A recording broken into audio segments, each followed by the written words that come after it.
ಧಾರವಾಡದ ಯೋಗೇಶ್ ಗೌಡ ಕೊಲೆ ಪ್ರಕರಣದಲ್ಲಿ ನಿನ್ನೆ ಜನಪ್ರತಿನಿಧಿಗಳ ವಿಶೇಷ ನ್ಯಾಯಾಲಯ ಏನು ಒಂದು ತೀರ್ಪನ್ನು ಕೊಟ್ಟಿರುವಂಥದ್ದು. 16 ಆರೋಪಿಗಳಿಗೆ ಏನು ಜೀವಾವಧಿ ಶಿಕ್ಷೆಯನ್ನು ಕೊಟ್ಟಿರುವಂಥದ್ದು. ಪ್ರಾರಂಭದಲ್ಲಿ ಈ ಒಂದು ಪ್ರಕರಣ ಒಂದು ಲೋಕಲ್ ಪೊಲೀಸರು ತನಿಖೆಯನ್ನು ಮಾಡಿದರು. ಆನಂತರ ರಾಜ್ಯ ಸರ್ಕಾರ ಈ ಒಂದು ಪ್ರಕರಣವನ್ನು CBIಗೆ ವಹಿಸಿತು. CBIಗೆ ವಹಿಸಿದ ನಂತರ ಏನು CBI ಪರವಾಗಿ ಗಂಗಾಧರ್ ಶೆಟ್ಟರು ಏನು ಒಂದು ಈ ಒಂದು ಪ್ರಕರಣವನ್ನು ಮುನ್ನಡೆಸ್ತಾ ಇದ್ರು. ಮತ್ತು ಒಂದು ಕೇಸ್ನ ಶಿಕ್ಷೆ ಆಗುವಂಥ ತನಕ ಅವರು ಸೆಟ್ಟನ್ನು ಮಾಡಿಕೊಟ್ಟಿದ್ರು. ಸೊ ಈ ಬಗ್ಗೆ ಮಾತಾಡೋಕ್ಕೆ ನಮ್ಮ ಜೊತೆಗೆ ಗಂಗಾಧರ್ ಶೆಟ್ಟರ್ ಇದ್ದಾರೆ. ಸೊ ಅವ್ರನ್ನೇ ಕೇಳ್ಸೋಣ. ಸರ್, ಆರಂಭದಲ್ಲಿ ಈ ಒಂದು ಪ್ರಕರಣವನ್ನು ಲೋಕಲ್ ಪೊಲೀಸರು ತನಿಖೆ ಮಾಡಿದ್ರು. ಆನಂತರ CBIಗೆ ವರ್ಗಾವಣೆ ಆಯಿತು. ನಿನ್ನೆ ಜಡ್ಜ್ಮೆಂಟ್ ಕೊಟ್ಟಿದೆ. ನಿಮ್ಮ ಒಂದು ಫಸ್ಟ್ ರಿಯಾಕ್ಷನ್ ಏನು ಸರ್? ಇದು ಮೃತ ಯೋಗೀಶ್ ಗೌಡ ಅವರ ಬ್ರದರ್ ಯಾರಿದ್ದಾರೆ ಗುರುನಾಥ್ ಗೌಡರ್ ಮತ್ತು ಆ ಯೋಗೀಶ್ ಗೌಡರ್ ಅವರ ಮಕ್ಕಳಿಗೆ ಸಿಕ್ಕಿರುವಂತಹ ನ್ಯಾಯ ಅಂತ ಮೊದಲ ಬಾರಿಗೆ ಹೇಳೋದಕ್ಕೆ ನಾನು ಪ್ರಯತ್ನ ಪಡ್ತಾ ಇದ್ದೇನೆ. ಯಾಕೆಂದರೆ ಇಲ್ಲಿ ಯೋಗೀಶ್ ಗೌಡ ಅವರ ಹೆಂಡತಿ ಪ್ರಾಸಿಕ್ಯೂಷನ್ಗೆ ಸಪೋರ್ಟ್ ಮಾಡಿಲ್ಲ. ಆ ಕಾರಣಕ್ಕೋಸ್ಕರ ಅವರಿಗೆ ಈ ತೀರ್ಮಾನದಿಂದ, ಈ ಜಡ್ಜ್ಮೆಂಟಿಂದ ಅವರಿಗೆ ಖುಷಿ ತಂದಿದೆಯಾ ಇಲ್ವೋ ಗೊತ್ತಿಲ್ಲ. ಆ ಕಾರಣದಿಂದ ನಾನು ಸ್ಪಷ್ಟವಾಗಿ ಅವರ ಮಕ್ಕಳು ಮತ್ತು ಗುರುನಾಥ್ ಗೌಡರಿಗೆ ನ್ಯಾಯ ಸಿಕ್ಕಿದೆ ಅಂತ ನಾನು ತಿಳ್ಕೊಂಡಿದ್ದೀನಿ. ಸರ್, ಆರಂಭದಲ್ಲಿ ಈ ಒಂದು ಪ್ರಕರಣವನ್ನು ಅಲ್ಲಿನ ಧಾರವಾಡದ ಉಪನಗರ ಪೊಲೀಸರು ತನಿಖೆಯನ್ನು ಮಾಡ್ತಾರೆ. ಅಲ್ಲಿ ಕೇವಲ ಮರ್ಡರ್ ಮಾಡಿದವರೇ ಯಾರೋ ಅರೆಸ್ಟ್ ಆಗೋರು ಬೇರೆ. ನಿಮಗೆ CBIಗೆ ತನಿಖೆಯಲ್ಲಿ ಇದು ಪ್ರಾರಂಭದಲ್ಲಿ ಯಾವ ರೀತಿ ಗೊತ್ತಾಯ್ತು ಸರ್? ಸರ್, CBIಗೆ ನಾನು ಚಾರ್ಜ್ ಶೀಟನ್ನು ಪಡ್ಕೊಂಡಂಥ ನಂತರ, ಚಾರ್ಜ್ ಶೀಟ್ ಆದ ನಂತರನೂ ಕೂಡ ಇಲ್ಲಿ ಸ್ಪೆಷಲ್ ಕೋರ್ಟಿಗೆ ಬಂದ ನಂತರನೂ ಕೂಡ ಬೇರೆ ಪಬ್ಲಿಕ್ ಪ್ರಾಸಿಕ್ಯೂಟರ್ ಇದ್ದರು. ನನ್ನನ್ನು 2022 ಅಲ್ಲಿ ನನ್ನನ್ನು ಸೆಂಟ್ರಲ್ ಗೌರ್ಮೆಂಟ್ನ ನೋಟಿಫಿಕೇಷನ್ ಮುಖಾಂತರ ನನ್ನನ್ನು ಸ್ಪೆಷಲ್ ಪಬ್ಲಿಕ್ ಪ್ರಾಸಿಕ್ಯೂಟರ್ ಅಂತ ನೇಮಕ ಮಾಡಿದರು. ಆ ಸಂದರ್ಭದಲ್ಲಿ ಏನು ನನ್ನ ಗಮನಕ್ಕೆ ಬಂತು ಅಂತೇಳಿದರೆ, ಅದನ್ನು ಕೂಲಂಕುಷವಾಗಿ ಪರಿಶೀಲನೆ ಮಾಡಿದಂತಹ ಸಂದರ್ಭದಲ್ಲಿ A1 ಅಲ್ಲಿ ಧಾರವಾಡ ನ್ಯಾಯಾಲಯದಲ್ಲಿ ಚಾರ್ಜ್ ಶೀಟ್ ಹಾಕಿರುವಂಥದ್ದಾಗಲಿ, ಅಲ್ಲಿ ಟ್ರಯಲನ್ನು ಫೇಸ್ ಮಾಡಿರುವಂತಹದ್ದು ಕೇವಲ 6 ಜನ ಆರೋಪಿಗಳು. ಅದರಲ್ಲಿ 1ನೇ ಆರೋಪಿ ಮುತ್ತಗಿ ಇವಾಗ ನಮ್ಮ ಈ CBI ಪ್ರಕರಣದಲ್ಲಿ A1 ಆಗಿದ್ದರು. ಅವರೇ ಅಪ್ರೂವರ್ ಆಗಿ ಬಂದರು. ಆ ಸಂದರ್ಭದಲ್ಲಿ ಅಲ್ಲಿಯ ಚಾರ್ಜ್ ಶೀಟ್ ಪ್ರಕಾರ ಎಲ್ಲ ಆರೋಪಿಗಳು ಕೃತ್ಯವನ್ನು ನಡೆಸಿದ್ದಾರೆ ಅನ್ನುವ ಮಾಹಿತಿ. ಯಾವುದು ಅಂದರೆ ರಾಜಕೀಯ ಪ್ರೇರಿತ ಕೊಲೆ ಅನ್ನುವಂಥದ್ದು ಅಲ್ಲಿ ಗಮನಕ್ಕೆ ಆ ಚಾರ್ಜ್ ಶೀಟಲ್ಲಿ ಇರಲಿಲ್ಲ.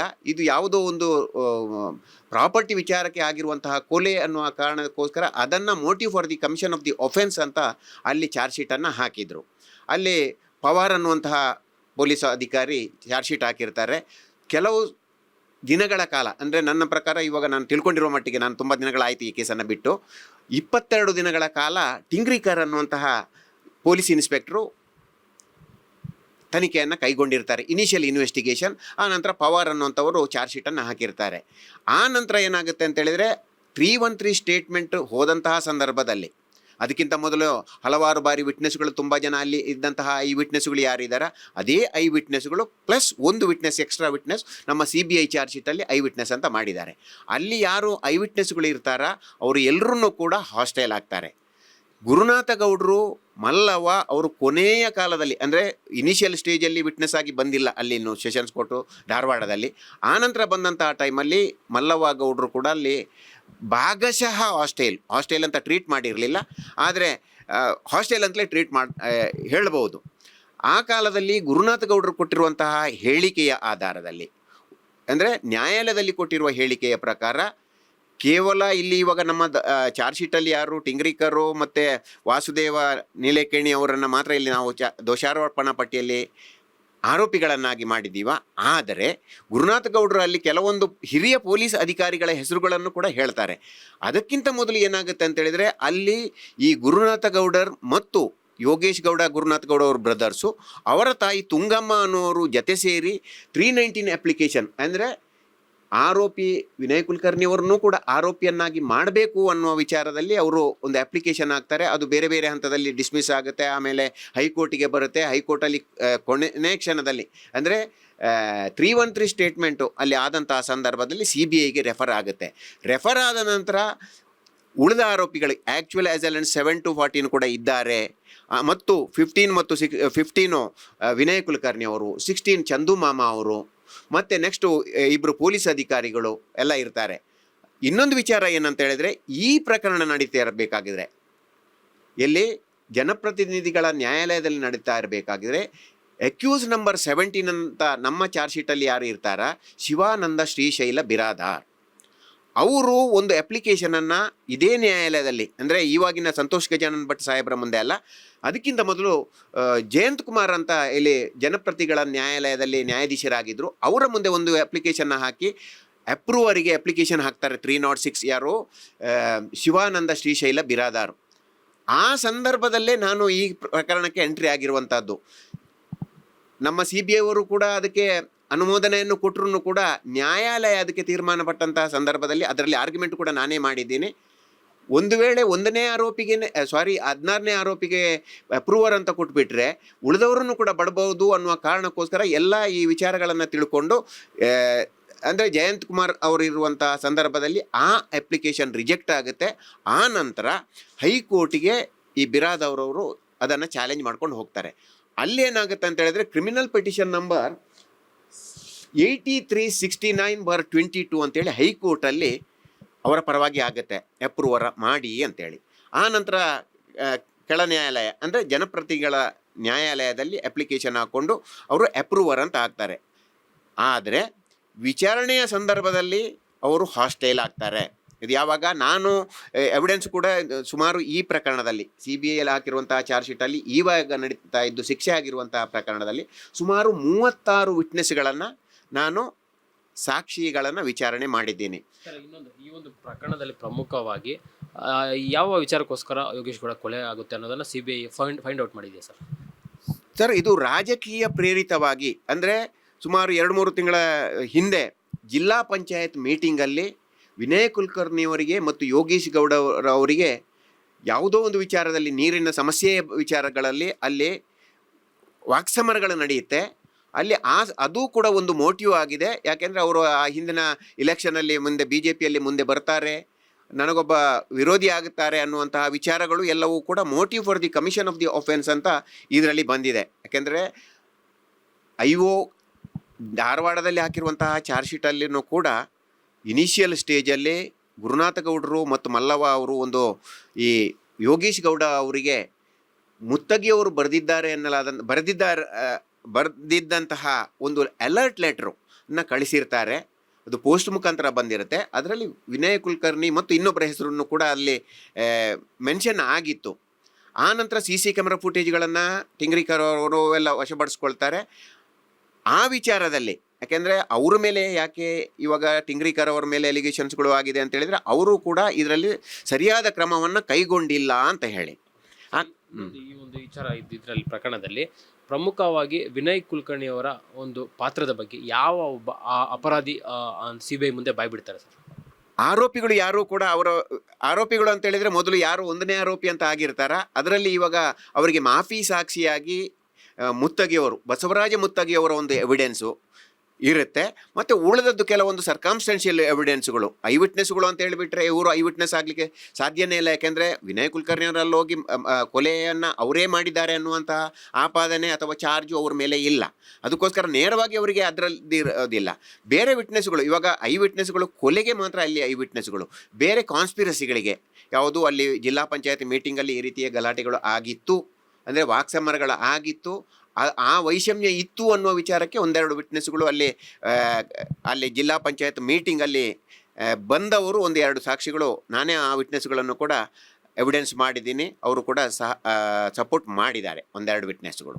ಇನ್ನೊಂದು ಈ ವಿಚಾರದಲ್ಲಿ ಸರ್, ಏನು ಕೊಲೆ ಆಗುತ್ತೆ, ಆನಂತರ CBIಗೆ ಸಹ ಪ್ರಕರಣ ಬರುತ್ತೆ. ವಿನಯ್ ಕುಲಕರ್ಣಿ ಅವರ ಬಂಧನ ಪ್ರಕ್ರಿಯೆ ಯಾವ ಇರುತ್ತೆ, ಮತ್ತು ಅವ್ರ ಮೇಲೆ ಏನು ಪ್ರೊಸೆಸ್, ಎನ್ಕ್ವೈರಿ ಇರ್ಬೋದು, ಮತ್ತು ವಾರೆಂಟ್ ತೊಗೊಂಡು ಇರ್ಬೋದು, ಅದು ಪ್ರೊಸೆಸ್ ಯಾವ ರೀತಿ ನಡೆಯುತ್ತೆ ಸರ್? ಅದು ಪ್ರೊಸೆಸ್ ಎಲ್ಲ ನಾನು ಬರೋದಕ್ಕಿಂತ ಮೊದಲೇ ಆಗಿದೆ. ಕಾನೂನು ಪ್ರಕಾರವಾಗಿ ಯಾವ ರೀತಿಯಲ್ಲಿ ಆಗಬೇಕಿತ್ತು ಅದನ್ನು ಎಲ್ಲವನ್ನೂ ಕೂಡ ಆಗಿದೆ. ಬೇಲ್ ಅಪ್ಲಿಕೇಶನ್ಸ್ಗಳು ಅದು ಇದೆಲ್ಲ ರಿಜೆಕ್ಟ್ ಆಗಿರುತ್ತೆ.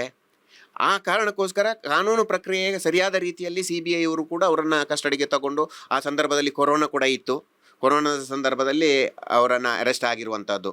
ಅದು ಎಲ್ಲ ಆರೋಪಿಗಳನ್ನು ಕೂಡ ಕಾನೂನು ಪ್ರಕ್ರಿಯೆಯ ಮುಖಾಂತರನೇ ಅಲ್ಲಿ CBIಯಲ್ಲಿ ಚಾರ್ಜ್ ಶೀಟ್ ಹಾಕಿರುವಂತಹ ತನಿಖಾಧಿಕಾರಿಯಾಗಿರುವಂತಹ ರಾಕೇಶ್ ರಂಜನ್ ಅವರು ಆ ಉಸ್ತುವಾರಿಯನ್ನು ಕೂಡ ತಗೊಂಡಿದ್ದರು. ಸರ್, ಇನ್ನೊಂದು ಅಂದರೆ ಈಗ ಈ ಒಂದು ಪ್ರಕರಣದಲ್ಲಿ ಪ್ರಮುಖವಾಗಿ ಸಾಕ್ಷಿಗಳು ಏನೇನಿತ್ತು ಸರ್? ಯಾಕಂದರೆ ಟೆಕ್ನಿಕಲ್ ಎವಿಡೆನ್ಸ್ ಅಂತಾರೆ, ಮತ್ತು ಯಾರೊಬ್ಬ ಐ ವಿಟ್ನೆಸ್ ಇದೆ ಅಂತಾರೆ. ನೀವು ಯಾಕಂದರೆ 3 ವರ್ಷಗಳ ಕಾಲ ಈ ಒಂದು ಕೇಸ್ನ ನಡೆಸಿದ್ದಾರೆ ಅಂತಾರೆ, ಏನೆಲ್ಲ ಪ್ರಮುಖವಾದ ಸಾಕ್ಷಿಗಳು ಏನಿತ್ತು ಸರ್? ಸರ್, ಸಾಕ್ಷಿ ನ್ಯಾಯಾಲಯದ ಮುಂದೆ ಎವಿಡೆನ್ಸ್ಗಳು ಯಾವ ರೀತಿ ಬಂದಿದೆ ಅನ್ನುವಂಥದ್ದನ್ನು ನಾನು ಜಸ್ಟ್ ನೋಡ್ಕೊಳ್ತಾ ಇದ್ದೀನಿ, ಬಿಟ್ಟರೆ ಬೇರೆ ವಿಚಾರಗಳು ಗೊತ್ತಿಲ್ಲ. ಯಾಕೆಂತ ಹೇಳಿದರೆ ಟೆಕ್ನಿಕಲ್ ಎವಿಡೆನ್ಸು, ಎಲೆಕ್ಟ್ರಾನಿಕ್ ಎವಿಡೆನ್ಸ್ಗಳು ಬರುವಂತಹ ಸಂದರ್ಭದಲ್ಲಿ ನಾನು ರೆಸಿಗ್ನೇಷನ್ ಕೊಟ್ಟಿದ್ದೀನಿ. ಯಾಕೆಂದರೆ ಅದು ಕೊನೆಯ ಹಂತದಲ್ಲಿ ಬಂದಿರುವಂತಹ ಎವಿಡೆನ್ಸ್ಗಳು. ನಾನು ಮಾಡಿರುವಂಥ, ಯಾಕೆಂದರೆ ಅದರಲ್ಲಿ ಇವರ ಮೇಲೆ ಯಾವ ಆಪಾದನೆಗಳು, ಯಾವ ಡಾಕ್ಯುಮೆಂಟ್ಗಳು ಇತ್ತು ಅಂತೇಳಿ. ಮುಖ್ಯವಾಗಿ ಒಬ್ಬರು ಲಕ್ಷ್ಮೀ ಬೆನಕಟ್ಟಿ ಅನ್ನುವಂತಹ ಐ ವಿಟ್ನೆಸ್ ನಾನಿರುವಾಗಲೇ ಅವರ ಸಾಕ್ಷಿ ವಿಚಾರಣೆಯನ್ನು ನಾನು ಮಾಡಿದ್ದೇನೆ. ಅದಕ್ಕಿಂತ ಮೊದಲು 4 ಜನ ಐ ವಿಟ್ನೆಸ್ಗಳನ್ನು ಕೂಡ ಡಾಕ್ಟ್ರು ದತ್ತಾತ್ರೇಯ ಅಂತ ಹೇಳಿದರು, ಅವರ ಮುಖಾಂತರನೇ ಆ ಕಂಪ್ಲೇಂಟನ್ನು ಯಾರು ಮಲ್ಲವ್ವ, ಅಂದರೆ ಯೋಗೀಶ್ ಗೌಡರ ಪತ್ನಿ ಮಲ್ಲವ್ವ ಅವರು ಈ ಡಾಕ್ಟ್ರು ದತ್ತಾತ್ರೇಯ ಅವರ ಕೈಯಲ್ಲೇ ಬರೆಸ್ಕೊಂಡಿರುವಂತಹ ಆ ಕಂಪ್ಲೇಂಟು, ಅವರು ಕೂಡ ಹಾಸ್ಟೈಲ್ ಆಗಿದ್ದಾರೆ. ಅಂದರೆ ಐ ವಿಟ್ನೆಸ್ಗಳ ಬಗ್ಗೆ ಅವರು ನನ್ನ ಜೊತೆಯಲ್ಲಿ ಲಕ್ಷ್ಮೀ ಬೆನಕಟ್ಟಿ ಇದ್ದರು, ಅದು ಇದೆಲ್ಲವನ್ನು ಕೂಡ ಅವರು ಡಿನೈ ಮಾಡಿದ್ದಾರೆ. ಎನಿಹೌ ಅದಕ್ಕೆ ಸರ್ಕಾಮ್ಸ್ಟೆನ್ಷಿಯಲ್ ಎವಿಡೆನ್ಸ್ ಅಥವಾ ಕೊರಾಬರೇಟಿವ್ ಎವಿಡೆನ್ಸು, ಯಾರು ಲಕ್ಷ್ಮೀ ಬೆನಕಟ್ಟಿಯವರ ಎವಿಡೆನ್ಸಿಗೆ ಕೊರಾಬರೇಟಿವ್ ಎವಿಡೆನ್ಸ್ ಆಗಿ ಮುತ್ತಗಿಯವರ ಎವಿಡೆನ್ಸ್ಗಳು ಇದೆ.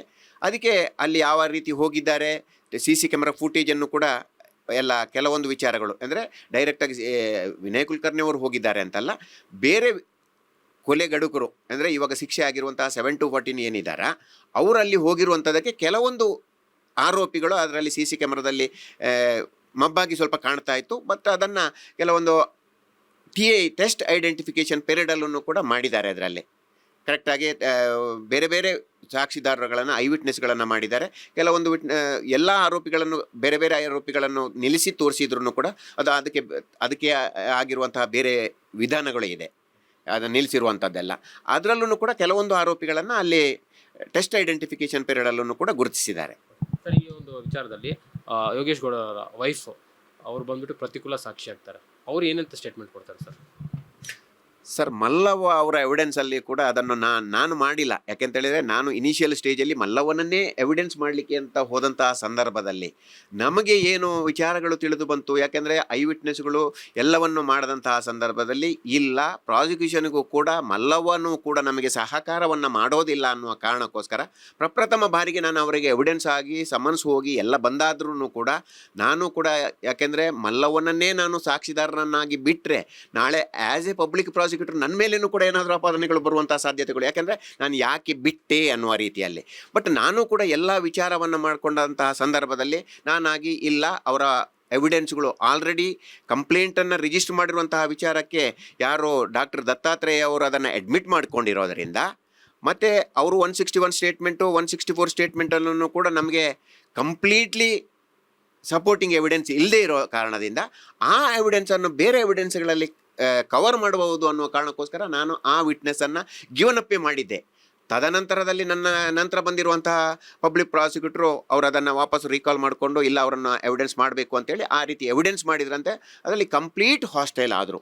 ಅಂದರೆ ಅವರ ಆ ಎವಿಡೆನ್ಸು ಪ್ರಾಸಿಕ್ಯೂಷನ್ಗೆ ಸಹಕಾರ ಇರಲಿಲ್ಲ. ಸರ್, ಇನ್ನೊಂದು ಈಗ ಪ್ರಮುಖವಾಗಿ ವಿನಯ್ ಕುಲಕರ್ಣಿ ಅವರ ಮೇಲೆ ಯಾವೆಲ್ಲ ಸೆಕ್ಷನ್ಗಳಲ್ಲಿ CBI ಚಾರ್ಜ್ ಶೀಟನ್ನು ಮಾಡಿತ್ತು ಸರ್? ಸರ್, ಕೊಲೆಗೆ ಸಂಚು ರೂಪಿಸಿರುವ ಇದರಲ್ಲಿ ಮುಖ್ಯವಾಗಿ ಶಿಕ್ಷೆ ಆಗಿದೆ. ಮತ್ತು ಈ ವೆಪನ್ಗಳನ್ನು ಬೇರೆ ಬೇರೆ ತನಿಖೆಯಲ್ಲಿ ಹಸ್ತಕ್ಷೇಪ ಮಾಡಿರುವಂಥದ್ದಕ್ಕೆ ಎಲ್ಲವನ್ನು ಕೂಡ ಶಿಕ್ಷೆಯನ್ನು ಕೂಡ ಆಗಿದೆ. ಅದನ್ನು ಕೂಡ ನಿಮಗೆ ಗೊತ್ತಿರುವಂತಹ ವಿಚಾರ. ಇನ್ನೊಂದು ಮುತ್ತತ್ತಿಗೆಯವರ ಒಂದು ಮಾಫಿ ಸಾಕ್ಷಿ ಏನಿದೆ ಅದು ಏನು ಅಲ್ಲಿಂದನೇ CBI ಒಂದು ರೀತಿ ಕೇಸ್ಗೆ ಒಂದು ಸ್ಟೇಜನ್ನು ಸೆಟ್ ಮಾಡುವಂಥ ರೀತಿಯಲ್ಲಿ ಪ್ರಾರಂಭ ಆಗುವಂಥದ್ದು, ಅವರು ಏನೆಲ್ಲ ಒಂದು ಬಾಯ್ಬಿಟ್ರು ಅಂತ ಸರ್?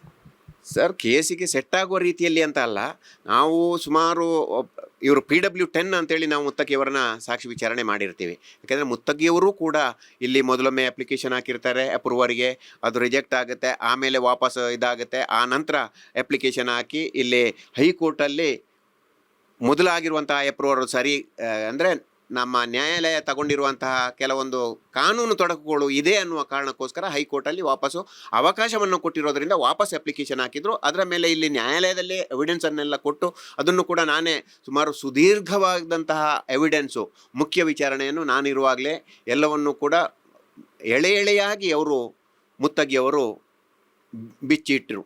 ಯಾಕೆಂದರೆ ನಮ್ಮ ಕೇಸ್ ಆಫ್ ಪ್ರಾಸಿಕ್ಯೂಷನ್ ಏನಿದೆಯಾ ಅದಕ್ಕೆ ಸಹಕಾರ ರೀತಿಯಲ್ಲಿ ಅದು ಆ ರೀತಿ ಇತ್ತು. ಯಾಕೆಂದರೆ ತುಂಬ ಜನ ನನ್ನ ಹತ್ರನೂ ಕೇಳಿದರು, ಏನು ಇದರಲ್ಲಿ ಒಂದನೇ ಆರೋಪಿಗೇನೆ ಅವನೇ ಕೊಲೆಗಡುಕ ಆಗಿದ್ರು ಕೂಡ ಅವನು ಬಚಾವ್ ಆದ ಅನ್ನುವಂತಹ ರೀತಿಗಳನ್ನು ಇತ್ತು. ಆದರೆ ಸುಪ್ರೀಂ ಕೋರ್ಟಲ್ಲೂ ಕೂಡ ಅಲ್ಲಿ ಏನು ಹೇಳುತ್ತಾ ಅಂತ ಹೇಳಿದರೆ, ನಿಮಗೆ ಎವಿಡೆನ್ಸ್ಗಳು ಇದೆಯಾ ಇಲ್ವಾ, ವೀಕ್ ಎವಿಡೆನ್ಸ್ ಇದ್ರೂ ಕೂಡ ಒಂದು ವೇಳೆ ಈ ಕೇಸೇ ಬಿದ್ದು ಹೋಗುತ್ತೆ ಅಂತ ಹೇಳುವಂತಹ ಸಂದರ್ಭ ಏನಾದರೂ ಇದ್ದರೆ, ಒಬ್ಬ ಸಾಕ್ಷಿ ಕೊಲೆಗಡುಕನೇ ಅಥವಾ ಯಾರೋ ಒಬ್ಬ ಆರೋಪಿಯೇ ನಾನು ಕೃತ್ಯವನ್ನು ಎಸಗಿದ್ದು ಯಾವ ರೀತಿ ಅನ್ನುವಂಥ ಎಲ್ಲ ವಿಚಾರಗಳನ್ನು ಕೂಡ ಹೇಳಿ ಅದು ನಾಳೆ ಉಳಿದ ಆರೋಪಿಗಳು ಶಿಕ್ಷೆಯಿಂದ ತಪ್ಪಿಸ್ಕೊಳ್ಳುವುದಕ್ಕೆ ಕಾರಣ ಆಗಿಲ್ಲ ಅಂತ ಹೇಳಿದರೆ, ಇವರ ಎವಿಡೆನ್ಸಿಂದ ಆ ರೀತಿ ಶಿಕ್ಷೆಗೆ ಅವಕಾಶ ಇದೆ ಅಂತ ಹೇಳಿದರೆ, ಆ 306 ಇರುವಂಥದ್ದನ್ನು ಕೂಡ ಆ ಪ್ರೊವಿಷನ್ ಇರುವಂಥದ್ದನ್ನು ಕೂಡ ಅದಕ್ಕೇನೋಸ್ಕರನೇ ಇರುವಂಥದ್ದು. ಆ ಕಾರಣಕ್ಕೋಸ್ಕರ ಅವರಿಗೆ ಅಪ್ರೂವರ್ ಇದಾಯಿತು. ಸುಪ್ರೀಂ ಕೋರ್ಟ್ ತನಕ ಹೋದ್ರೂ ಕೂಡ ಸುಪ್ರೀಂ ಕೋರ್ಟಲ್ಲಿನೂ ಕೂಡ ಇದು ಸರಿಯಾಗಿದೆ ಅನ್ನುವ ರೀತಿಯಲ್ಲಿ ಬಂದಿದೆ. ಸರ್, ಈಗ ಅವ್ರಿಗೆ ಜೀವಾವಧಿ ಶಿಕ್ಷೆ ಆಗಿರುವಂಥದ್ದು ಎಷ್ಟು ವರ್ಷಗಳ ಕಾಲ ಇದು ಜೀವಾವಧಿ ಸರ್ ಅಂತ? ಸರ್, ಜೀವಾವಧಿ ಅಂತ ಹೇಳಿದರೆ ಕ್ರಿಮಿನಲ್ ಪ್ರೊಸೀಜರ್ ಕೋಡಲ್ಲಿ ಇಷ್ಟೇ ವರ್ಷ ಅಂತ ಇಲ್ಲ, ಹಲವಾರು ವರ್ಷಗಳಿಂದ ಇರುವಂಥದ್ದು. ಏನಂದರೆ ಲೈಫ್ ಸೆಂಟೆನ್ಸ್ ಆಯಿತು ಅಂತ ಹೇಳಿದರೆ 14 ವರ್ಷ ಅಂತೇಳಿ. ಅದು ಇತ್ತೀಚಿನ ಕೆಲವೊಂದು ಜಡ್ಜ್ಮೆಂಟ್ಗಳಲ್ಲೇ ಬೇರೆ ಬೇರೆ, ಇವಾಗ ನಮ್ಮ ಹೈಕೋರ್ಟ್ ಜಡ್ಜ್ಮೆಂಟನ್ನು ಕೂಡ ಬಂದ್ರೂ ಕೂಡ ಲಾಸ್ಟ್ ಬ್ರೀತ್ ತನಕ ಅವ್ರು ನೀವು ಕನ್ವಿಕ್ಷನ್ ಕೊಡಬೇಕು ಅಂತ ಇದ್ದರೆ ಅದಕ್ಕೆ ಹೈಕೋರ್ಟಿಂದ ಒಂದು ಪರ್ಮಿಷನ್ ಇರಬೇಕು ಅಂತ ಇದೆ, ಕೊಡಬಾರ್ದು ಅಂತ ಏನಿಲ್ಲ. ಆದರೆ ಪೋಕ್ಸೋ ಪ್ರಕರಣದಲ್ಲಿ ಏನಾದರೂ ಅಂಥದ್ದು ಇದ್ದರೆ ಅಲ್ಲೇ ಸೆಕ್ಷನಲ್ಲೇ ಸ್ಪೆಸಿಫಿಕ್ ಆಗಿ ಇದೆ, ಇಲ್ಲಿ ನೀವು ಕೊಡಬೇಕು ಅಂತ ಹೇಳಿದರೆ throughout his last breath ತನಕ ಅವರು ಜೀವಿತಾವಧಿ ಇದು ಅಂತ ಹೇಳಿದರೆ. ಮತ್ತು ಕೆಲವೊಂದು ಸಾರಿ ಏನಾಗುತ್ತೆ ಅಂತ ಹೇಳಿದರೆ ಲೈಫ್ ಅಂತ ಕೊಟ್ಟರು ಕೂಡ 14 ವರ್ಷ ಅಂತ ತಿಳ್ಕೊಂಡ್ರು ಕೂಡ ನಂತರದ ದಿನಗಳಲ್ಲಿ ಏನಾದರೂ ಅವರನ್ನು ಸನ್ನಡತೆಗಳ ಅದರಲ್ಲೂ ಕೂಡ ಬಿಡುವಂಥದ್ದು ಇದೆ.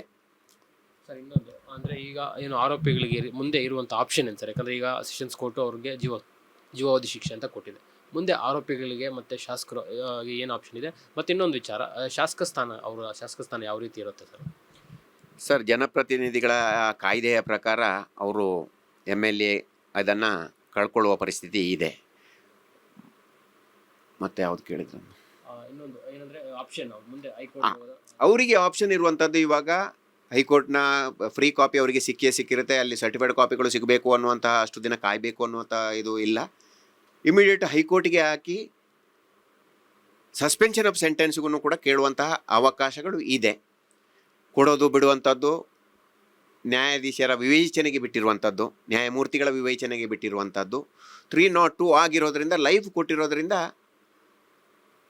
ಅನಾಯಾಸವಾಗಿ ಬೇಲ್ ಸಿಗುತ್ತೆ ಅಂತ ಹೇಳೋಕ್ಕಾಗಲ್ಲ, ಸಾಧ್ಯತೆಗಳು ಇದೆ. ಯಾಕೆಂತ ಹೇಳಿದರೆ ಇನ್ನೂ ಕೂಡ ನಾನು ಮೊನ್ನೆ ಪಬ್ಲಿಕ್ ಪ್ರಾಸಿಕ್ಯೂಟರ್ ಆಗಿದ್ದೆ, ಇವಾಗ ನಾನು ಡಿಫೆನ್ಸನ್ನು ನಡೆಸ್ತಾ ಇದ್ದೀನಿ. ಅಂದರೆ ಯಾವ ರೀತಿ ಇವಾಗ ನಡೀತಾ ಇದೆ ಅಂತ ಹೇಳಿದರೆ, ಒಂದು ವೇಳೆ ಇವಾಗ ಕೆಲವೊಂದು ಪ್ರಕರಣಗಳಲ್ಲಿ ಇದು ಕಾನೂನು ಇದನ್ನೇ ಪಾಲಿಸಬೇಕು ಅನ್ನೋಂಥ ನಿಯಮಗಳು ಯಾವುದೂ ಇಲ್ಲ. ಹೆಚ್ಚಾಗಿ ಏನಾಗುತ್ತೆ ಅಂತ ಹೇಳಿದರೆ, ತನಿಖಾ ಅಂದರೆ ಟ್ರಯಲ್ ಸ್ಟೇಜಲ್ಲಿದ್ದಂತಹ ಸಂದರ್ಭದಲ್ಲಿ ಏನಾದರೂ ಬೇಲಲ್ಲಿ ಇದ್ದರೆ ಸ್ವಲ್ಪ ಅವಕಾಶಗಳು, ಒಂದು 5% ಅವಕಾಶಗಳು ಜಾಸ್ತಿ ಇರುತ್ತೆ. ಇಲ್ಲ ಟ್ರಯಲ್ ಸ್ಟೇಜಲ್ಲೂ ಕೂಡ ಎಂಟೈರ್ ಟ್ರಯಲಲ್ಲೂ ಕೂಡ ಅವರು ಜೈಲಲ್ಲೇ ಇದ್ದರು ಅಂತ ಹೇಳಿದರೆ, ಜುಡಿಷಿಯಲ್ ಕಸ್ಟಡಿಯಲ್ಲಿ ಇದೆ ಅಂತ ಹೇಳಿದರೆ ಅದು ಸ್ವಲ್ಪ ಹಿನ್ನಡೆಯಾಗುತ್ತೆ.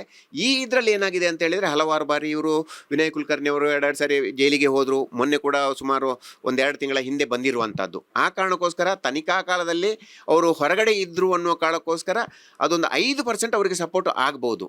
100ಕ್ಕೆ 100% ಅವರು ಇಲ್ಲ ಅದು ಸಸ್ಪೆನ್ಷನ್ ಆಫ್ ಸೆಂಟೆನ್ಸ್ ಆಗುತ್ತೆ ಅನ್ನೋ ವಿಚಾರಗಳು ಇಲ್ಲ. ಯಾಕೆಂದರೆ ಇದು 302 ಹೀನಿಯಸ್ ಆಫೆನ್ಸು ಅಥವಾ ಅಲ್ಲಿ ಧಾರವಾಡದಲ್ಲಿ ಹಾಕಿರುವಂತಹ ಎಲ್ಲ ತನಿಖಾ ಅದನ್ನೆಲ್ಲ ಗಮನಿಸಿದಂತಹ ಸಂದರ್ಭದಲ್ಲಿ ಬಹಳ ಸುದೀರ್ಘವಾದಂತಹ ಆರ್ಗ್ಯುಮೆಂಟ್ಗಳು ಕೂಡ ಬೇಕಾದಿತ್ತು ಅಂತ ನನ್ನ ಭಾವನೆ. ಸರ್, ಇನ್ನೊಂದು ಇದು ವಿನಯ್ ಕುಲಕರ್ಣಿ ಮೊದಲ MLAನ ಈ ರೀತಿ ಕೊಲೆ ಪ್ರಕರಣದಲ್ಲಿ ಕನ್ವಿಕ್ಟ್ ಆಗ್ತಾ ಇರುವಂಥದ್ದು. ಹಿಂದೆ ರಾಜ್ಯದಲ್ಲಿ ಯಾರಾದರೂ ಈ ರೀತಿ ಆಗಿದ್ರಾ? ನಮ್ಮ ಕರ್ನಾಟಕದಲ್ಲಿ ಯಾವುದು ಇದ್ದಾಗೆ ಇಲ್ಲ. ಯಾಕೆಂದರೆ ಇದು ಕರ್ನಾಟಕದಲ್ಲೂ ಕೂಡ ಇಂತಹ ಪ್ರಕರಣವು ಕೂಡ ಭಾಳ ಒಂದು ವಿಶೇಷವಾದ. ನಾನು ಕಳೆದ ಬಾರಿ ರೆಸಿಗ್ನೇಷನ್ ಕೊಟ್ಟಂತಹ ಸಂದರ್ಭದಲ್ಲಿ ಯಾಕೆ ನೀವು ರೆಸಿಗ್ನೇಷನ್ ಕೊಟ್ಟರು ಅನ್ನುವ ಸಂದರ್ಭದಲ್ಲಿ ಕೆಲವು ಪ್ರಶ್ನೆ ಅವರು ಕೇಳಿದರು. ಆವಾಗಲೂ ಹೇಳಿದೆ ಅಷ್ಟೇ, ಇದು ಬಹಳ ವಿಚಿತ್ರವಾದಂತಹ ಪ್ರಕರಣ ಅಂತ ಹೇಳಿ ನಾನು ಆವಾಗ ಹೇಳಿದೆ. ಯಾಕೆಂದರೆ ತಿಳ್ಕೊಂಡಿರುವಂತಹ ವಿಚಾರಗಳು ತುಂಬ ಇದೆ ಈ ಪ್ರಕರಣದಲ್ಲಿ. ಯಾಕೆಂದರೆ ಪ್ರಥಮ ಬಾರಿಯಿಂದ ನಾನು ಕೂಡ ಸುಮಾರು 3 ವರ್ಷಗಳ ಅವಧಿಯಲ್ಲಿ ನಾನು ಈ ಪ್ರಕರಣವನ್ನು ನೋಡಿರೋದರಿಂದ, ಆ ನಂತರನೂ ಕೂಡ ನಾನು ಅದರಲ್ಲಿಂದ ರಿಲೀವ್ ಆಗಿದ್ರೂ ಕೂಡ ಅದರಲ್ಲೊಂದು ಇಂಟ್ರೆಸ್ಟ್ ಇತ್ತು. ಯಾಕೆಂದರೆ ಈ 306 ಅಪ್ರೂವರ್ ಆಗಿರುವಂಥದ್ದಾಗಲಿ ಅಥವಾ ಬೇರೆ ಬೇರೆ ವಿಚಾರಗಳಲ್ಲಿ ಎಷ್ಟೋ ನ್ಯಾಯಾಧೀಶರುಗಳಿಗೂ ನ್ಯಾಯಮೂರ್ತಿಗಳಿಗೂ ಕೂಡ ಇದೊಂದು ಹೊಸ ರೀತಿಯ ಪ್ರಕರಣ ಆಗಿರೋದರಿಂದ, ಅಲ್ಲೊಂದು ಎವಿಡೆನ್ಸ್ಗಳಿತ್ತು, ಅಲ್ಲೊಂದು ಚಾರ್ಜ್ ಶೀಟ್ ಇತ್ತು, ಇಲ್ಲೊಂದು ಚಾರ್ಜ್ ಶೀಟುಗಳಿದೆ, ಅಲ್ಲಿ ಎವಿಡೆನ್ಸ್ಗಳಾಗಿದೆ, ಇಲ್ಲಿ ಎವಿಡೆನ್ಸ್ಗಳಾಗಿದೆ, 164 ಸ್ಟೇಟ್ಮೆಂಟ್ಗಳಿದೆ, ಅಲ್ಲಿ ತನಿಖಾಧಿಕಾರಿ ಸ್ವಲ್ಪ ದಿನ ಯಾರು ಇದ್ರ ಅವರನ್ನು ಕೂಡ ಇಲ್ಲಿ ಆರೋಪಿಗಳು ಅಂತ ಹೇಳಿದಂತಹ ಸಂದರ್ಭದಲ್ಲಿ ಅದೊಂದು ವಿಚಿತ್ರವಾದಂತಹ ಪ್ರಕರಣ, ಒಂದು ಚಾಲೆಂಜಿಂಗ್ ಜಜ್ಮೆಂಟು ಅಂತಲೂ ಹೇಳ್ಬೋದು. ಇದು ಕರ್ನಾಟಕದ ಇತಿಹಾಸದಲ್ಲಿ ಇಂತಹ ಪ್ರಕರಣ ಇದು ಮೊತ್ತ ಮೊದಲ ಬಾರಿಗೆ ಅಂತೇಳಿ ನನ್ನ ಭಾವನೆ. ಸರ್, ವಿಚಾರಣೆ ಸಂದರ್ಭದಲ್ಲಿ ಸರ್ ಜಡ್ಜ್ ಸಾಹೇಬರು ಹೇಳ್ತಾ ಇದ್ರು, ಇದರಲ್ಲಿ ಪ್ರಕರಣದಲ್ಲಿ CRPC ಬಂದಿದೆ, IPC ಬಂದಿದೆ, ಆರ್ಮ್ಸ್ ಆ್ಯಕ್ಟ್ ಬಂದಿದೆ, ಎವಿಡೆನ್ಸ್ ಆ್ಯಕ್ಟ್ ಬಂದಿದೆ, ಎಲ್ಲನೂ ಸಹ ಇದು ಕವರ್ ಆಗಿದೆ. ಅದು ಒಂದು ರೀತಿ ಸ್ಟೂಡೆಂಟ್ಸ್ಗೆ ಒಂದು ರೀತಿಯ ರೆಫರ್ ಆಗುವಂಥ ಕೇಸ್ ಅಂತಲೂ ಸಹ ಹೇಳಿದರು. ಖಂಡಿತವಾಗಿಯೂ ಕೂಡ ನಾನು ಆವತ್ತೂ ಕೂಡ ಯಾವತ್ತ ರಿಲೀವ್ ಆದ್ನ ಅದೇ ಸಂದರ್ಭದಲ್ಲೂ ಕೂಡ ಹೇಳಿದೆ. ನಾನು ಯಾಕಂತ ಹೇಳಿದ್ರೆ ಆ ಸಂದರ್ಭದಲ್ಲಿ ನಾನು 3 ವರ್ಷಗಳ ಅವಧಿಗೆ ಆಗಿರೋದ್ರಿಂದ ನನ್ನ ಹತ್ರ CBI ಹೊರತು ಕೂಡ ಎಕ್ಸ್ಟೆನ್ಷನ್ಗೆ ಕೇಳಿದರು. ಬಟ್ ನನ್ನ ಕಾರ್ಯದ ಒತ್ತಡದಿಂದ ನಾನು ಬಿಡಬೇಕಾಯಿತು. ಯಾಕೆಂದರೆ ನನಗೆ ಆ 1 ವರ್ಷದ ಅವಧಿಯಲ್ಲಿ 3 ವರ್ಷದಲ್ಲಿ ಅವಧಿ ಅಂದರೆ ಆ 1 ವರ್ಷದ ಅವಧಿ ಏನು ಎವಿಡೆನ್ಸು ಮೇ 24 ಏನೋ ಪ್ರಾರಂಭ ಆಯಿತು, PW1 ಅಂತೇಳಿ. ಆ ಸಂದರ್ಭದಿಂದ ನಾನು ಯಾವತ್ತೂ ಕೂಡ ನನ್ನ ಯಾವುದೇ ಮನೆ ಫಂಕ್ಷನ್ಗಳಿಗಾಗಲಿ ಬೇರೆ ನನ್ನ ಖಾಸಗಿ, ನಾನು ಯಾಕೆಂದರೆ ಡಿಫೆನ್ಸ್ ಲಾಯರ್ ಹೆಚ್ಚಾಗಿರುವಂಥದ್ದು, ಎಲ್ಲ ಪ್ರಕರಣಗಳನ್ನು ಬಿಡುವ ಸ್ಥಿತಿಯಲ್ಲಿ ಬಂತು. ನೆಕ್ಸ್ಟು ಯಾಕೆಂದರೆ ತಿಂಗಳಲ್ಲೇ ಒಂದು 10 ದಿನ ಆದರೂ ಕೂಡ ಬೇರೆ ಪ್ರಕರಣ ನಡೆಸ್ಬೋದು ಅಂತ ಹೇಳಿದರೆ ನನಗೇನು ತೊಂದರೆ ಆಗ್ತಾ ಇರಲಿಲ್ಲ. ಬಟ್ ಈ ಒಂದೇ ಪ್ರಕರಣದಲ್ಲಿ ನಾನು ಒಂದು ಕೋರ್ಟಲ್ಲಿ ಕೂತ್ಕೊಂಡು ನನಗೆ ಬಹಳ ಡ್ಯಾಮೇಜೂ ಆಯಿತು, ಆರ್ಥಿಕ ಸಂಕಷ್ಟನೂ ಎದುರಿಸಬೇಕಾಗಿ ಬಂತು. ಯಾಕೆಂತ ಹೇಳಿದ್ರೆ ಬೇರೆ ಕೇಸುಗಳು ಯಾವುದೂ ಇರಲ್ಲ, ಇಲ್ಲೇ ಇರಬೇಕಾಗತ್ತೆ. ಅಲ್ಲದೆ ನಾನು ಇವಾಗ ಸ್ಪೆಷಲ್ ಪಬ್ಲಿಕ್ ಪ್ರಾಸಿಕ್ಯೂಟರ್ ಆಗಿದ್ದರಿಂದ ಸಂಪೂರ್ಣ ಸಹಕಾರ CBIಯಿಂದ ಅಂತ ಹೇಳಿದ್ರೆ ಎಲ್ಲರನ್ನೂ ನಾನು ಕರೆಸ್ಕೊಂಡು ಇದು ಮಾಡಲಿಕ್ಕೆ ಆಗಲ್ಲ. ಒಂದಿಬ್ಬರು ನನಗೆ ಸಹಕಾರವನ್ನು ನೀಡಿದಂತಹ ಬಾಲಾಜಿ ಅಂತ ಇದ್ದರು, ಮತ್ತು ಇಲ್ಲಿ ಸಮೀಯುಲ್ಲಾ ಅಂತ ಇದ್ದರು, ಹರೀಶ್ ಅಂತೇಳಿ CBIಯಿಂದ ಕಾನ್ಸ್ಟೇಬಲ್ಗಳು, ಅವರೆಲ್ಲ ಇದ್ದು ನನಗೆ ಸಹಕಾರವನ್ನು ಮಾಡಿದ್ದಾರೆ. ಬಟ್ ಇದಕ್ಕೊಂದು ಟೀಮ್ ವರ್ಕನ್ನು ಕೂಡ ಬೇಕಾಗಿತ್ತು. ಅಂದರೆ ನನಗೆ ಮಾಡಲಿಕ್ಕೆ ಆಗಿಲ್ಲ ಅಂತ ಹೇಳಲ್ಲ, ನನಗೆ ಅದನ್ನೆಲ್ಲ ಇದು ಮಾಡಿಕೊಂಡು ನಿಭಾಯಿಸ್ಕೊಂಡು ಹೋಗುವಷ್ಟು ಟೈಮೂ ಇರಲಿಲ್ಲ. ಯಾಕೆಂದರೆ ರಾತ್ರಿ ಪ್ರತಿದಿನ ಇವತ್ತಿನ ಎವಿಡೆನ್ಸ್ ಆಯಿತು ಅಂತ ಹೇಳಿದರೆ ನಾಳೆ ಇನ್ನೊಂದು ಎವಿಡೆನ್ಸ್ಗೆ ರೆಡಿ ಆಗಿರಬೇಕು. ನನಗೆ ಸಪೋರ್ಟ್ ಮಾಡ್ತಾರೆ ಅನ್ನುವ ರೀತಿ ಇದ್ದರೆ ಯಾರನ್ನು ಏನು ತೊಂದರೆ ಏನಿಲ್ಲ, ಎಲ್ಲವನ್ನೂ ಮಾಡ್ಕೊಳ್ಬೇಕು. ಇದು ಪ್ರಥಮ ಹಂತದಲ್ಲೇ ಹಾಸ್ಟೆಲ್ ವಿಟ್ನೆಸ್ಗಳಾಗಿ ಬಂದರು. ಬಟ್ ಮೇಯ್ನ್ ವಿಟ್ನೆಸ್ಗಳು ಅಂತ ಹೇಳಿದರೆ ಸರ್, ನನಗೂ ಇನ್ನೊಂದು ಭಾಳ ಖುಷಿ ಆಗಿರುವಂಥ ವಿಚಾರ, ನಾನು ಇವಾಗ ಇಲ್ಲಿ CBIಯಲ್ಲಿ ರಿಲೀವ್ ಆಗಿದ್ರೂ ಕೂಡ ನನ್ನ ಸ್ವಪ್ರೇರಣೆಯಿಂದ ನಾನು ಬಿಟ್ಟಿರ್ಬೋದು, ಆದರೆ 36 ವಿಟ್ನೆಸ್ಗಳಲ್ಲಿ ಪ್ರಮುಖ ಸಾಕ್ಷಿಗಳಾದಂತಹ ಗುರುನಾಥ್ ಗೌಡ್ರನ್ನ ಸಾಕ್ಷಿ ವಿಚಾರಣೆಯನ್ನು ನಾನು ಮಾಡಿದ್ದೀನಿ. ಮತ್ತು ಅವರ ಸಂಬಂಧಿಕರ 1-2 ಜನ ಅವರ ಎವಿಡೆನ್ಸ್ಗಳನ್ನು ಮಾಡಿದ್ದೀನಿ. ಇದರಲ್ಲಿ ಯಾರು ಪ್ರಮುಖವಾಗಿ ವಿಟ್ನೆಸ್ಸು, ಯಾರ ಸ್ಟೇಟ್ಮೆಂಟ್ ಹೇಳಿಕೆ ಮಹತ್ವ ಪಡ್ಕೊಂತ ಈ ಕೇಸ್ಗೆ? ಸರ್, ಒಂದು ಲಕ್ಷ್ಮೀ ಬೆನಕಟ್ಟಿಯವರ ಎವಿಡೆನ್ಸ್ಗಳು ಅವರು ಐ ವಿಟ್ನೆಸ್ ಆಗಿರೋದ್ರಿಂದ ಅದಕ್ಕೆ ಕೊರಾಬರೇಟಿವ್ ಎವಿಡೆನ್ಸು ಆವಾಗಲೇ ಹೇಳಿದಾಗೆ ಮುತ್ತಗಿಯವರ ಎವಿಡೆನ್ಸ್ ಇತ್ತು. ಮತ್ತು ಅದಕ್ಕೆ ಬೇಕಾದಂತಹ ರೀತಿಯಲ್ಲಿ ಸರ್ಕಾಮ್ಸ್ಟೆನ್ಷಿಯಲ್ ಎವಿಡೆನ್ಸ್ಗಳು, CC ಕ್ಯಾಮ್ರಾ ಫುಟೇಜ್ಗಳು ಇರ್ಬೋದು. ಅಲ್ಲಿ ಎಲ್ಲ ವಿಟ್ನೆಸ್ಗಳು ಹಾಸ್ಟೆಲ್ ಆಗಿದ್ರು ಕೂಡ, ಇಲ್ಲ ನಾನು ಅಲ್ಲಿ ಹೋಗೇ ಇಲ್ಲ ಅಂದ್ರೂ ಕೂಡ CC ಕ್ಯಾಮ್ರಾದಲ್ಲಿ ಹೋಗಿದರೆ ನೀನು ಹೇಳಿರುವಂತಹ ಹೇಳಿಕೆ ಅದು ವಿರುದ್ಧವಾಗಿಯೇ ಇದೆ. ಬಟ್ ಅಲ್ಲಿ ಎಲೆಕ್ಟ್ರಾನಿಕ್ ಎವಿಡೆನ್ಸ್ ಆಗಿರೋದ್ರಿಂದ ಮಹತ್ವ ಇಲ್ಲ ಅಂತ ಏನಿಲ್ಲ, ಮಹತ್ವ ಪಡ್ಕೊಂಡಿದೆ ಈ ವಿಚಾರದಲ್ಲಿ, ಈ ಪ್ರಕರಣದಲ್ಲಿ ಅದು ಕೂಡ ಒಂದು ಮಹತ್ವವನ್ನು ಪಡ್ಕೊಂಡಿದೆ. ಯಾಕೆಂದರೆ ಅಲ್ಲಿ ಎವಿಡೆನ್ಸ್ ಅಲ್ಲಿ ಕೊಟ್ಟಾಗ್ಲೂ ಕೂಡ CC ಕ್ಯಾಮ್ರಾ ಫುಟೇಜು, ಅಲ್ಲಿ CC ಕ್ಯಾಮ್ರಾ ರಿಕವರಿ ಆಗಿರುವಂಥದ್ದು ಕೂಡ ಆಗಿಲ್ಲ ಅನ್ನುವಂಥದ್ದನ್ನು ಡಿಸ್ಪ್ರೂವ್ನು ಆಗಿಲ್ಲ ಇಲ್ಲಿ. ಸರ್, ಇದು ಹೇಳ್ತಾ ಇದ್ದು ಅದೇ ಸ್ಟೂಡೆಂಟ್ಸ್ಗೆ ಈ ಒಂದು ಕೇಸ್ ರೆಫರೆನ್ಸ್ ಆಗುತ್ತೆ. ತುಂಬ ಜನ ಯುವಕರು ಯಾರೆಲ್ಲ LLB ಮಾಡ್ತಾ ಇರ್ತಾರೆ ಅವ್ರಿಗೆ ಇದೊಂದು ರೀತಿ ಸ್ಟಡಿ ಮೆಟೀರಿಯಲ್ ಆಗುತ್ತಾ ಅಂತ? ಖಂಡಿತ ಆಗುತ್ತೆ. ಯಾಕೆಂತೇಳಿದರೆ ಇದೇ ಪ್ರಕರಣದಲ್ಲಿ ಏನಂದರೆ ಒಂದು ಸುಮಾರು 10 ಕೇಸುಗಳು ರಿಪೋರ್ಟ್ ಆಗಿದೆ. 306 ಯಾವ ರೀತಿ ಅಂದರೆ ಅಪ್ರೂವರ್ ಎವಿಡೆನ್ಸನ್ನು ಯಾವ ರೀತಿ ಮಾಡಬೇಕು, 164 ಸ್ಟೇಟ್ಮೆಂಟನ್ನು ಹೇಗೆ ಮಾಡ್ಕೋಬೋದು, ಡಿಸ್ಚಾರ್ಜ್ ಅಪ್ಲಿಕೇಶನ್ಸ್ಗಳು. ನಾನು ಬಂದಂತಹ ಸಂದರ್ಭದಲ್ಲಿ, ಪ್ರಥಮ ಬಾರಿಗೆ ಬಂದಂತಹ ಸಂದರ್ಭದಲ್ಲಿ 2 ವರ್ಷಗಳ ಕಾಲ ಇಡೀ ಇದರಲ್ಲೇ ಹೋಯಿತು ನಮ್ಮದು. ಡಿಸ್ಚಾರ್ಜ್ ಅಪ್ಲಿಕೇಶನ್ಸ್ಗಳು ಪ್ರತಿ ಬಾರಿನೂ ಡಿಸ್ಚಾರ್ಜ್ ಅಪ್ಲಿಕೇಶನ್ಸ್ಗಳು ಹಾಕಿದ್ದಾರೆ. ಅದೇ ರೀತಿ ವಿನಯ್ ಕುಲಕರ್ಣಿ ಅವರು ಕೂಡ ಕೆಲವೊಂದು ಧಾರವಾಡಕ್ಕೆ ಹೋಗಬೇಕು ಅನ್ನುವಂಥ ಸಂದರ್ಭದಲ್ಲೂ ಕೂಡ ಅದಕ್ಕೂ ಕೂಡ ನನಗೆ ಇವಾಗಲೂ ಹೆಮ್ಮೆ ಇದೆ. ಯಾಕೆಂತೇಳಿದರೆ ಶಿಕ್ಷೆ ಆಗಿದೆ, ಆದರೆ ಧಾರವಾಡಕ್ಕೆ ಹೋಗದೇ ಇರುವಂತಹ ರೀತಿಯಲ್ಲಿ ಎಷ್ಟೋ ಅಪ್ಲಿಕೇಶನ್ಸ್ಗಳು ರಿಜೆಕ್ಟ್ ಮಾಡಿರುವಂಥದ್ದು, ಡಿಸ್ಚಾರ್ಜ್ ಅಪ್ಲಿಕೇಶನ್ಸ್ಗಳನ್ನು ರಿಜೆಕ್ಟ್ ಮಾಡಿಸಿರುವಂಥದ್ದು, ಆ ಆರ್ಗ್ಯುಮೆಂಟ್ಗಳನ್ನು ಘಟಾನುಘಟಿ ವಕೀಲರ ಎದುರುಗಡೆಯಲ್ಲಿ. ಯಾಕೆಂದರೆ ಇಲ್ಲಿ ಕರ್ನಾಟಕದಲ್ಲಿರುವಂಥ ಹೆಚ್ಚಿನ ಎಲ್ಲ ಡೆಸಿಗ್ನೇಟೆಡ್ ಸೀನಿಯರ್ಸ್ಗಳ ಮುಂದೆನೂ ಕೂಡ ನನಗೆ ಆರ್ಗ್ಯುಮೆಂಟ್ ಮಾಡುವಂತಹ ಅವಕಾಶ ಸಿಕ್ತು. ಯಾಕೆಂತೇಳಿದರೆ ಮೊದಲಿಗೆ ನಮ್ಮ ಇವರಿಗೆ ವಿನಯ್ ಕುಲಕರ್ಣಿ ಅವರಿಗೆ CH ಹನುಮಂತರಾಯ ಅವರು ಇದ್ದರು. ಆ ನಂತರ ಎವಿಡೆನ್ಸ್ ಟೈಮಲ್ಲಿ CB ನಾಗೇಶ್ ಅವರು ಬಂದರು. ಅದೇ ರೀತಿ ಕಿರಣ್ ಜೌಳಿ ಅವರು ಬಂದರು, ಚಂದ್ರಮೌಳಿ ಅವರು ಬಂದರು, ಸಂದೇಶ್ ಚೌಟ ಅವರು ಮಾಡಿದರು. ಆ ಒಂದು ಅವಕಾಶವನ್ನು ಕೂಡ ನನಗೆ ಸಿಕ್ಕಿದೆ. ನಾನು ಕೂಡ ಕಲ್ತಿದ್ದೀನಿ ಆ ಕೇಸಿನಿಂದಾಗಿ. ಜಡ್ಜುಗಳು ಕೂಡ ಅಷ್ಟೇ. ಇವಾಗ ಮೊದಲಿರುವಂತಹ ಜಯಂತ್ ಕುಮಾರ್ ಅವರು ಅಲ್ಲೂ ಕೂಡ ಸುಮಾರು ಒಂದು ವರ್ಷ 2 ತಿಂಗಳ ಕಾಲ ನಾನು ಅಲ್ಲಿ ಪಬ್ಲಿಕ್ ಪ್ರಾಸಿಕ್ಯೂಟರ್ಗೆ ಇದೇ ಪ್ರಕರಣದಲ್ಲಿ ನಡೆಸ್ಕೊಂಡು ಬಂದಿದ್ದೀನಿ. ಗಜಾನನ ಭಟ್ ಸಾಹೇಬ್ರೂ ಅಷ್ಟೇ, ಅಲ್ಲೂ ಕೂಡ ಸುಮಾರು 2 ವರ್ಷ ಹತ್ರ ನಡೆಸಿದ್ದೀನಿ.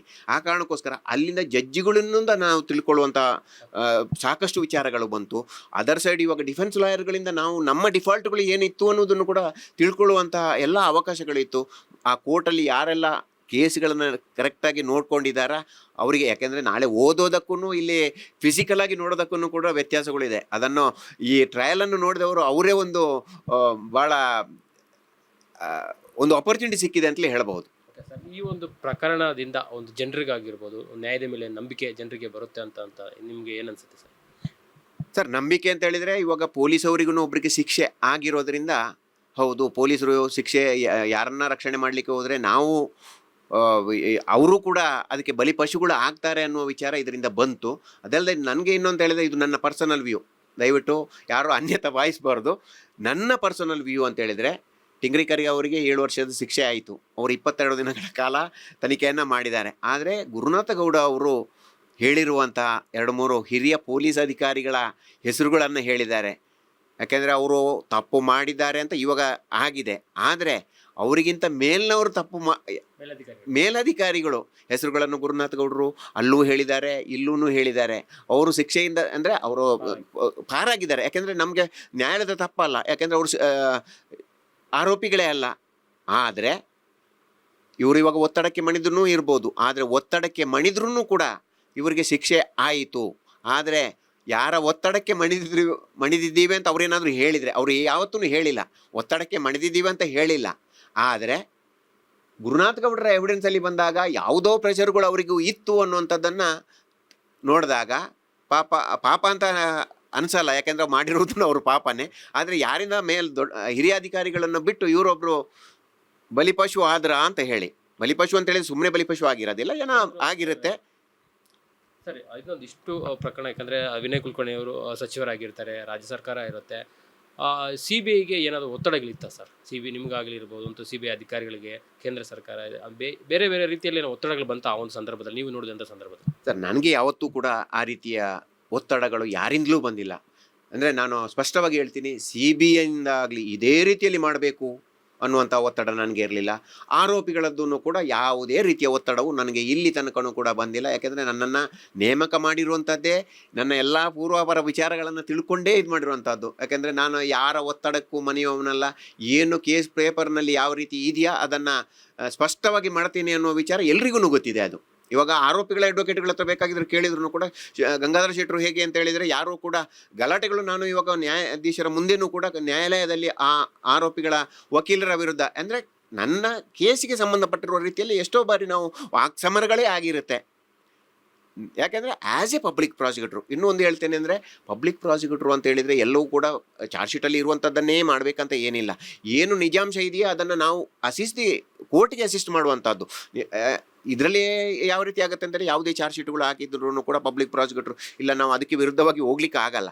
ಆದರೆ ಕಾನೂನು ಪ್ರಕಾರ ನಮಗೆ ಯಾವುದೇ ಇದು ವ್ಯತ್ಯಾಸಗಳು ಕಂಡು ಬಂದ್ರೂ ಕೂಡ ನಾವು ಅದನ್ನು ಓಪನ್ ಆಗಿ ಕೋರ್ಟ್ಗೆ ಹೇಳುವಂಥ ಅವಕಾಶಗಳೂ ಇದೆ. ಆ ಕರ್ತವ್ಯವನ್ನು ನಾನು ಭಾಳ ಪ್ರಾಮಾಣಿಕವಾಗಿ ಮಾಡಿದ್ದೀನಿ ಅನ್ನೋ ಆ ಹೆಮ್ಮೆ ನನಗಿದೆ. ಸರ್, ವಿನಯ್ ಕುಲಕರ್ಣಿ ಅವರನ್ನ ನೀವೇನಾದರೂ ನೇರವಾಗಿ ಕ್ರಾಸ್ ಮಾಡಿರುವಂಥದ್ದು, ವಿಚಾರಣೆ ಮಾಡಿರುವಂಥದ್ದು ಇದೆಯಾ?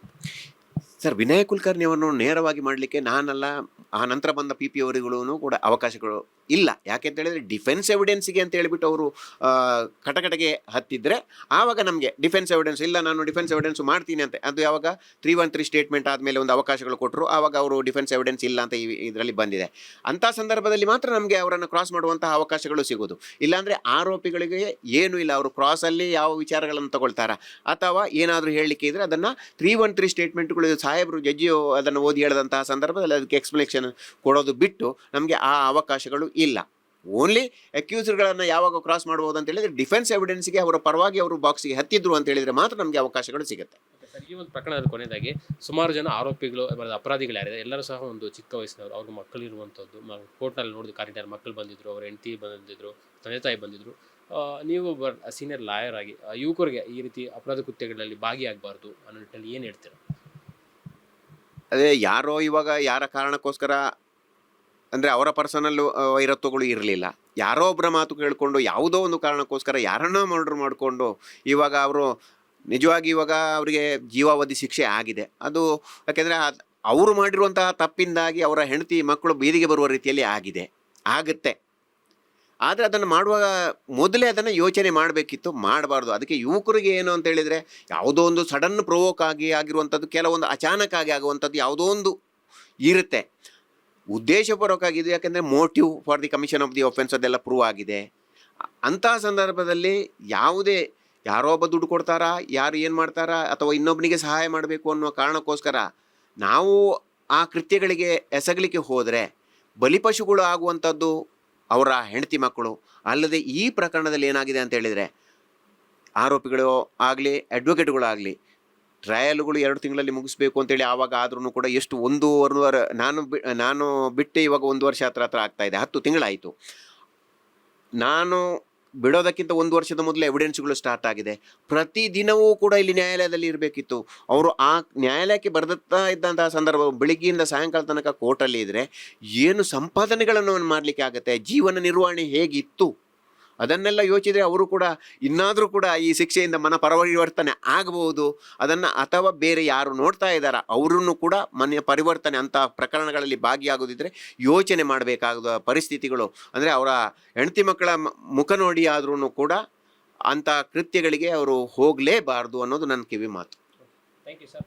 Thank ಇಷ್ಟೊತ್ತು ಏನು ನಮ್ಮ ಜೊತೆ ಮಾತಾಡಿ ಸಾಕಷ್ಟು ಮಾಹಿತಿಗಳನ್ನು ನೀವು SPP ಆಗೋ ಸಂದರ್ಭದಲ್ಲಿ ಹಂಚ್ಕೊಂಡಿದ್ರೆ ತುಂಬ ಧನ್ಯವಾದಗಳು ಸರ್. ಸರ್ ಥ್ಯಾಂಕ್ ಯು, ನಿಮಗೂ ಕೂಡ. ಸೊ ಇದಿಷ್ಟು ಏನು ಗಂಗಾಧರ್ ಶೆಟ್ಟರ್ ಅವರ ಆ ಮಾತುಗಳಾಗಿತ್ತು. ಯಾಕಂದರೆ 3 ವರ್ಷಗಳ ಕಾಲ ಅವರು CBI ಪರವಾಗಿ ಒಂದು PP ಆಗಿ ಕೆಲಸವನ್ನು ಮಾಡಿ ಈ ಕೇಸ್ನ ಒಂದಷ್ಟು ಪ್ರೈಮರಿ ಇನ್ವೆಸ್ಟಿಗೇಷನನ್ನು ಮಾಡಿ ಒಂದು ಟ್ರಯಲ್ ಹಂತಕ್ಕೆ ತಂದಿಟ್ಟು ಇವತ್ತು ಆ ಒಂದು ಪ್ರಕರಣದಲ್ಲಿ 16 ಆರೋಪಿಗಳಿಗೆ ಒಂದು ಶಿಕ್ಷೆ ಕೊಡಿಸುವಂಥ ಕೆಲಸವನ್ನು ಸಹ ಗಂಗಾಧರ್ ಶೆಟ್ಟರು ಮಾಡಿರುವಂಥದ್ದು. ಕ್ಯಾಮ್ರಾ ಪರ್ಸನ್ ನಿಶಾಂತ್ ಜೊತೆ ಅರುಣ್ ಕುಮಾರ್, ಅಶ್ವಯೋಗ ನ್ಯೂಸ್, ಬೆಂಗಳೂರು.